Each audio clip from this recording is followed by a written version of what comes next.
வணக்கம். BV entertainment and cooking. இப்போ நம்ம மொறுமொறுன்னு காலிஃப்ளவர் 65 எப்படி செய்கிறதுன்னு பார்க்கலாம் வாங்க. ஓட்டல் சுவையில் காலிஃப்ளவர் எடுத்து வச்சுருக்கேன். காலிஃப்ளவர் ஒரு பவுலில் போட்டு வச்சுக்கோங்க. ஸ்டவ் ஆன் பண்ணி ஒரு பாத்திரத்தில் வந்து தண்ணி ஊற்றி தண்ணி கொதிச்ச அப்புறமா மஞ்சத்தூள் உப்பு போட்டு காலிஃப்ளவர் போட்டு வச்சுக்கோங்க. கொதிக்க விடுங்க.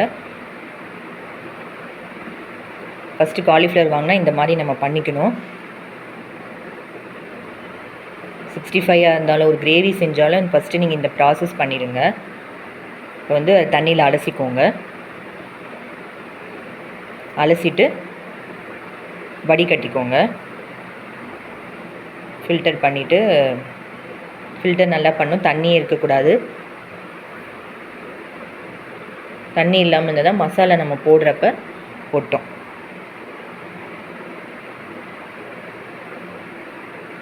நல்லா ட்ரை ஆகணும். நல்லா ஃபில்டர் பண்ணி வச்சுக்கோங்க.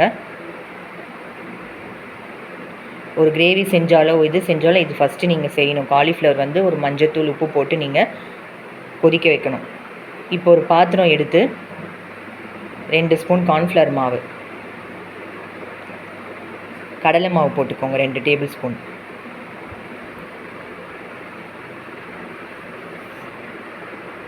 மஞ்சத்தூள் போட்டுக்கோங்க 1 ஸ்பூன். வெறும் மிளகாத்தூள் 1 ஸ்பூன்.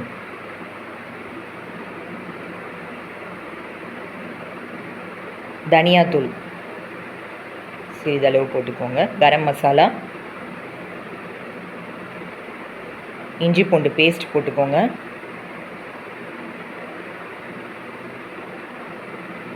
சீரகத்தூள் போட்டுக்கோங்க. இன்னும் நல்ல டேஸ்ட்டாக இருக்கும். சிறிதளவு உப்பு,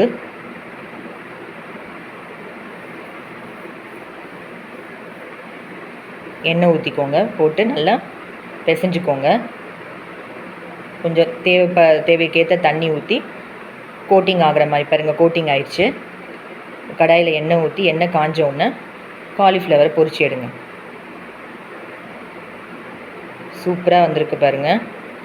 மொறுன்னு மசாலா கோட்டிங்கோட காலிஃப்ளவர் 65 ரெடி. நீங்களும் செஞ்சு பாருங்கள். லைக் பண்ணுங்கள், ஷேர் பண்ணுங்கள், கமெண்ட் பண்ணுங்கள். பிவி என்டர்டெயின்மெண்ட் அண்ட் குக்கிங்க்கு சப்ஸ்கிரைப் பண்ணுங்கள். தேங்க்யூ.